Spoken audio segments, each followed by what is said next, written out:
Hello everyone, welcome back to Tutor Tips. आज हम cover करेंगे बिजनेस स्टडी का section B. I hope section A हमने cover कर लिया था तो आपको कोई प्रॉब्लम नहीं आ रही होगी उसमें, ठीक है, रिवीजन करते टाइम। तो सेक्शन बी में देखिए 2 मार्क्स का क्वेश्चन जो है इसमें आपने कवर करना है, ठीक है, मतलब जितने आपने क्वेश्चन अटैम्प्ट करने हैं 2 मार्क्स के होंगे एंड 5 to 10 लाइन्स में आपने इसको लिखना है, ठीक है। अब फर्स्ट क्वेश्चन है जैसे management is a social process, ठीक है। मैनेजमेंट जो है वो सोशल प्रोसेस है, कैसे? क्योंकि हम क्या पढ़ते हैं मैनेजमेंट में, एक मैनेजर जो है वो लोगों को मैनेज करता है, ठीक है, जो काम कर रहे हैं डिपार्टमेंट में या ऑफिस में उनको मैनेज करता है। तो they people are coming from the society, ठीक है। So it's a social process because कि जो लोग हैं, ठीक है, उनको मैनेज करना है, राइट।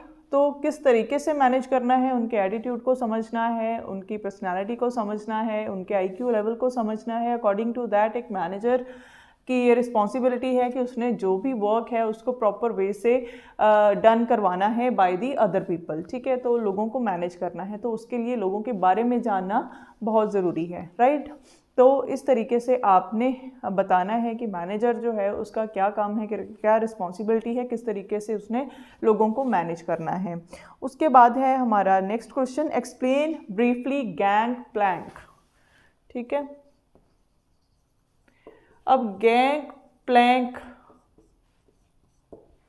किस प्रिंसिपल के अंडर आता है? हेनरी फ्योल के जो 14 प्रिंसिपल हैं उसमें से स्केलर चेन के बारे में आपने सुना होगा, पढ़ा होगा और आई होप आपने रिवाइज भी किया होगा इस टॉपिक को, ठीक है। 14 प्रिंसिपल बार बार बोल रही हूँ कि बहुत ज़्यादा इंपॉर्टेंट हैं ये प्रिंसिपल्स, ठीक है। लॉन्ग क्वेश्चन के लिए भी इंपॉर्टेंट है। अब देखिए 2 मार्क्स में भी क्वेश्चन आ गया, गैंग प्लैंक के बारे में पूछ रहे हैं क्या होता है।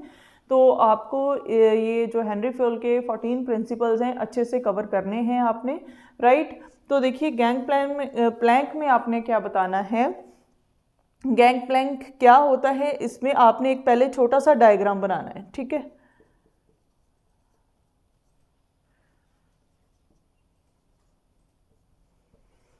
इस तरीके से स्केलर चेन में हम बनाते हैं ना, one department to another department, communication, ठीक है, ऐसे चैनलाइज होती है, राइट। बट गैंग प्लान क्या है? एक स्ट्रेट लाइन है बिटवीन 2 डिपार्टमेंट्स, ठीक है, या departmental managers, so that quickly जो भी कम्युनिकेशन है या जो भी डिसीजंस हैं वो लिए जा सके, right, without any delay.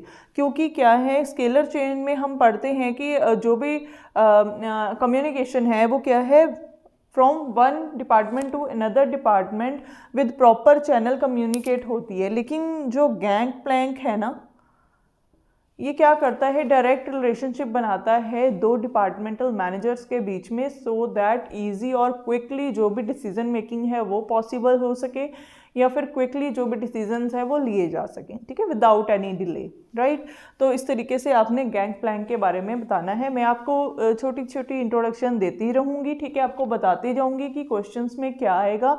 Just for your understanding आपने समझना है, देन आपने बुक में से पढ़ना है इसको, ठीक है, एंड देन आपने पेपर में विद छोटू सा डायग्राम आपने 5 या 8 लाइन्स तक आपने लिख देना है, वो सफिशिएंट है आपके 2 मार्क्स के लिए, राइट। उसके बाद है नेक्स्ट क्वेश्चन है हमारे पास, डिस्कस हार्मनी नॉट डिस्कॉर्ड। ये प्रिंसिपल ये कहता है कि जितने भी ऑर्गेनाइजेशन में लोग काम करते हैं उनमें हार्मनी होनी चाहिए, ठीक है, मिलजुल के काम करना है। ये नहीं है कि सबके सेपरेट गोल्स हों। एक गोल के लिए सब जितने भी एम्प्लॉयज़ हैं या जितने भी बंदे काम कर रहे हैं उस ऑर्गेनाइजेशन में, चाहे टॉप लेवल है, चाहे मिडल लेवल है, चाहे लोअर लेवल है, ठीक है, सबका जो गोल है वो एक होना चाहिए और उसके लिए मिलजुल के सबने काम करना है, राइट। नेक्स्ट है हमारे पास question, what is economic environment, ठीक है। अब बिजनेस एनवायरनमेंट में से क्वेश्चन आया है ये आपको, ठीक है। इकोनॉमिक एनवायरनमेंट आपको ये क्या है, इसमें से एक इन्वायरमेंट, जैसे इकोनॉमिक इन्वायरमेंट है इसके बारे में पूछा गया है, या आपको फुल फ्लेज क्वेश्चन आ सकता है डिस्क्राइब बिजनेस इन्वायरमेंट, तो उसने आपने इकोनॉमिक, पॉलिटिकल, लीगल सोशल, ये सभी को एक्सप्लेन करना है। लेकिन 2 मार्क्स में आपको आया है इकोनॉमिक इन्वायरमेंट को एक्सप्लेन कीजिए, तो इसमें आपने इन्फ्लेशन के बारे में, कंज्यूमर बिहेवियर के बारे में बताना है, ठीक है, तो कस्टमर परसेप्शन के बारे में बताना है, लोगों की डिमांड कैसी है, ठीक है, डिमांड एंड सप्लाई के बीच में क्या रिलेशनशिप है, ठीक है, इसके बारे में आपने डिस्कस करना है, राइट। उसके बाद है क्वेश्चन आगे, right any 2 features of planning. Planning क्या है? गोल ओरिएंटेड है एंड कॉन्टिन्यूस प्रोसेस है, ठीक है जी। तो इसके बारे में आपने बताना है, राइट। तो प्लानिंग सबसे पहले क्या है ये, इसके छोटा सा 1 या 2 लाइंस में आपने मीनिंग बताना है, right. Thinking before doing and then इसके 2 फीचर्स, ठीक है, सिंपल से हैं, goal oriented and continuous process. Planning जो है वो कॉन्टिन्यूस वे में चलती रहती है, ये नहीं है कि एक बारी एक हमारा जो टास्क है वो कंप्लीट हुआ उसके बाद प्लानिंग ख़त्म, नहीं, उसके बाद क्या काम करना है, ठीक है, किस आगे कौन से आगे पर्टिकुलर गोल के बारे में हमने सोचना है, क्या प्लान करना है, मतलब क्या है कम्युनिकेशन, या फिर हम ये कह सकते हैं कि ऑर्गेनाइजेशन में जो प्लानिंग है वो कॉन्टिन्यूस बेस पे चलती रहती है। देन गोल ओरिएंटेड सेम वही है कि एक गोल को लेके, टास्क को लेके हम प्लानिंग करते हैं, देन उसके लिए हम काम करते हैं, राइट। तो ये आ गया, प्लानिंग में आपने ये 2 पॉइंट्स को डिस्कस करना है। देन है उसके बाद, right any 2 points of difference between delegation and decentralization. Delegation, delegation का क्या मतलब होता है कि हम क्या करते हैं, पावर देते हैं अनदर पर्सन को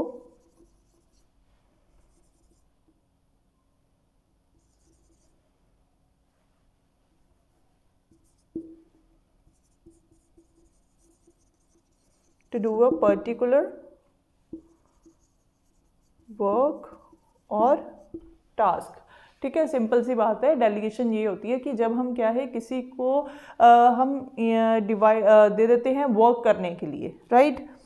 डेलीगेशन में आपने क्या लिखना है, it's a act of empowering to act for another, right.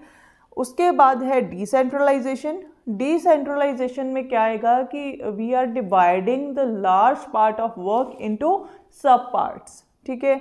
तो डेलीगेशन में आपने ये बता देना है कि हम डिस्ट्रीब्यूट करते हैं वर्क को, ठीक है, सो दैट जो काम है अगर हम क्या है इसको डिस्ट्रीब्यूट कर देंगे तो देन हर एक बंदे की अपनी रिस्पॉन्सिबिलिटी अथॉरिटी होगी और अकॉर्डिंग टू दैट वो अपना जो भी वर्क है, टास्क है, उसको कंप्लीट करेगा।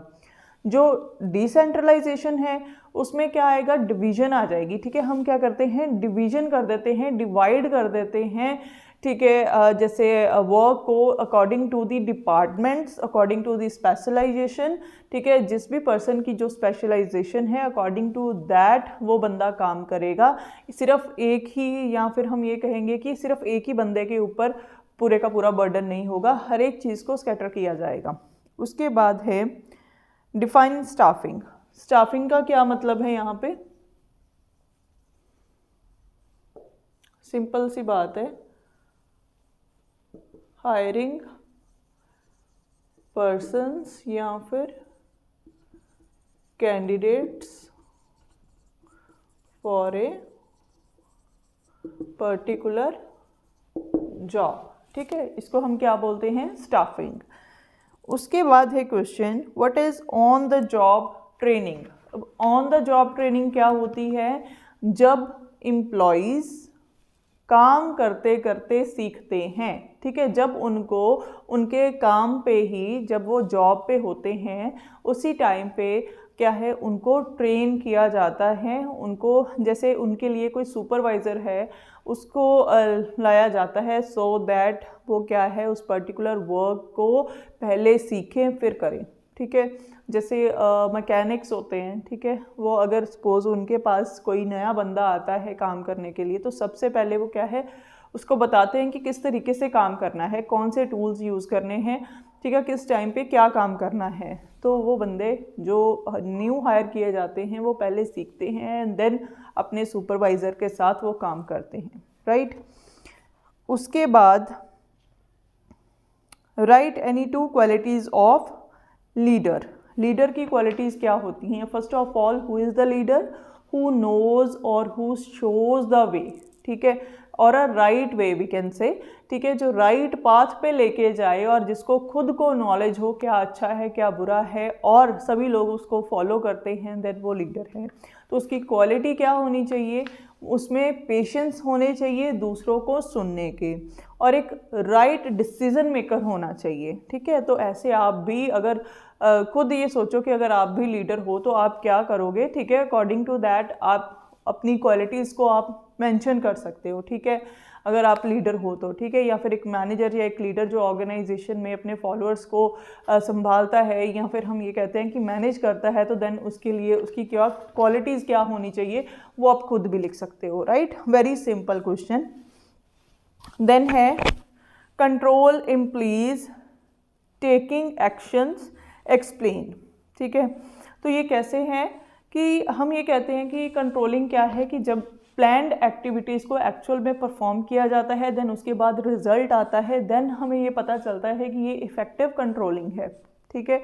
क्योंकि जो प्लान्ड एक्टिविटीज़ होती हैं क्या वो उसी मैनर में परफॉर्म हुई हैं जिस मैनर में उसको प्लान किया गया है, जो भी मतलब एक्टिविटीज़ हैं जैसे प्लानिंग की गई है उनकी क्या उसी तरीके से वो प्रॉपरली परफॉर्म हुई हैं या नहीं हुई हैं, ये हमें कंट्रोलिंग बताती है। तो तभी इसी यहाँ पे लिखा है कि कंट्रोल एम्प्लॉइज टेकिंग एक्शंस की, इसका मतलब ये है कि हम जब एक्शंस लेते हैं या कोई भी एक्टिविटीज़ परफॉर्म करते हैं तो एक्चुअल में जो हमने प्लान किया होता है उसी के बेसिस के ऊपर एक्टिविटीज़ परफॉर्म होती हैं। तो देन कंट्रोलिंग भी हमें ये बताता है कि क्या फीडबैक निकल के आई है कि किस तरीके से हमने प्लान किया था, कैसे वर्क एक्चुअल में परफॉर्म हुआ है, एक्चुअल रिजल्ट्स के बारे में हमें कंट्रोलिंग बताता है, राइट। तो इसके बारे में आपने एक्सप्लेन करना है। ऐसे आपने यहाँ पे लिख भी देना है, in order to ensure the activities are according to planned activities और नॉट, ठीक है जी। तो यस हम ये कहेंगे कि जो कंट्रोलिंग है वो क्या है, in order to ensure activities are according to planned activity, yes it is the controlling. Then उसके बाद है discuss briefly any 2 techniques of effective coordination. Effective coordination की 2 टेक्निक्स कौन कौन सी हैं? फर्स्टली कोऑर्डिनेशन क्या है कि जब सभी एक्टिविटीज़ प्रॉपर वे से परफॉर्म हो रही हैं, ठीक, तो वो उसमें क्या चीज़ आएगी? साउंड प्लानिंग आएगी, ठीक है जी, चेन ऑफ कमांड आएगी, इफ़ेक्टिव कम्युनिकेशन आएगी, लीडरशिप आएगी, ठीक है। तो इसमें से आप कोई भी 2 पॉइंट्स को एक्सप्लेन कर सकते हो। देन है हमारे पास क्वेश्चन,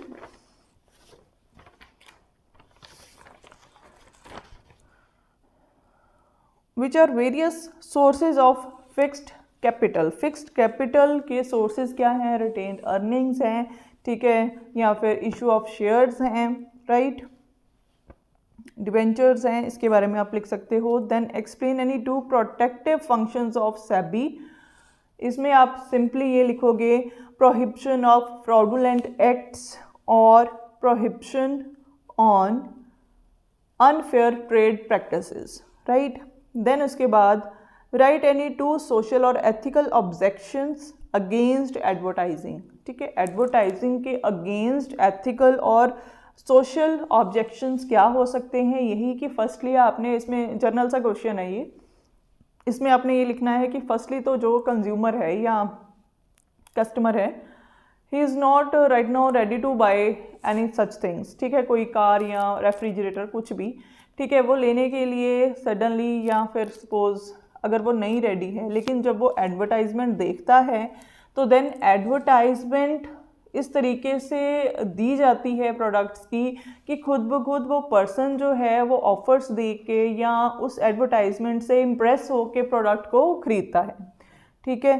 तो इस तरीके से आपने इस चीज़ को एक्सप्लेन करना है, राइट, कि ये क्या है कि इट फोर्सेस, जो एडवर्टाइजमेंट है that forces the people to buy the things, right. तो इसके बारे में आपने लिखना है। देन है who can file a complaint in a consumer court. Firstly consumer, ठीक है, जो कंज्यूमर कोर्ट में केस फाइल करेगा अगर उसके साथ कोई फ्रॉडुलेंट एक्ट हुआ है, ठीक है, या अनफेयर ट्रीटमेंट हुआ है रिगार्डिंग बाय द थिंग्स, ठीक है, एंड देन इसमें आपने ये लिखना है इंडिविजुअल, सोल प्रोप्राइटर या पार्टनरशिप फॉर्म में, ठीक है, मतलब वो पर्सन, वो इंडिविजुअल, ठीक है, जो क्या है एक हम ये कह सकते हैं कि बाइंग और सेलिंग के कॉन्ट्रैक्ट में आता है, एंड देन अगर उसके साथ कुछ भी फ्रॉडुलेंट एक्ट होता है देन ही और she can file a case in a consumer court, right. So by these हमारी जो क्वेश्चंस है वो कंप्लीट है सेक्शन बी के, ठीक है। तो अगर इस तरीके के कोई भी क्वेश्चंस हैं, आप रिवीजन के टाइम पे भी अगर आपको कोई डाउट आ रहा है, ठीक है, कोई कन्फ्यूजन है किसी भी टॉपिक या किसी भी क्वेश्चन में, तो आप मुझे कमेंट सेक्शन में बता सकते हो, ठीक है। सो अगर आपको ये वीडियो अच्छी लगी तो प्लीज़ इसे लाइक ज़रूर करना, शेयर करना, चैनल को सब्सक्राइब करना, सो दैट आपको जो भी हमारी नई वीडियोज़ हैं उसकी नोटिफिकेशन मिल सके। And thank you so much for watching this video.